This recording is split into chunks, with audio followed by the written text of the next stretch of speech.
छैन सधैँभरि। बिहानीले नयाँ सन्देश ल्याउँछ हामी माझ उसै गरी। हाते मारु गर्दै गरौँ सुनौलो बन्छ परिवेश। कहिल्यै कहीँ हार नमान्ने नेपाल मेरो देश। कृत्रिम भन या प्राकृतिक विपत्तिमा डगमगाउनौ कहिल्यै पनि। पर्दाखेरि एक भएर अघि बढ्छौँ जहिले पनि। त्यसैले त विपत्तिले हार मान्छ यहाँ मेरो देश नेपाल छ जहाँ।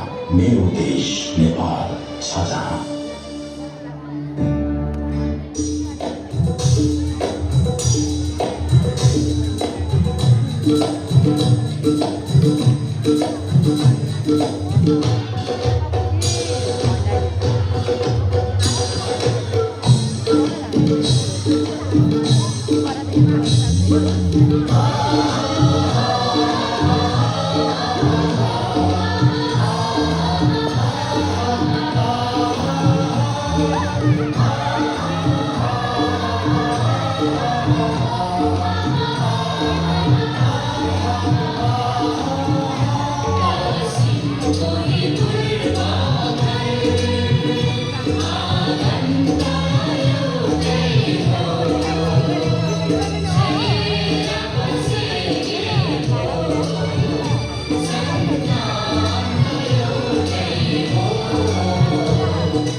गर्नुहोस् यस्तो सुन्दर प्रस्तुतिका लागि।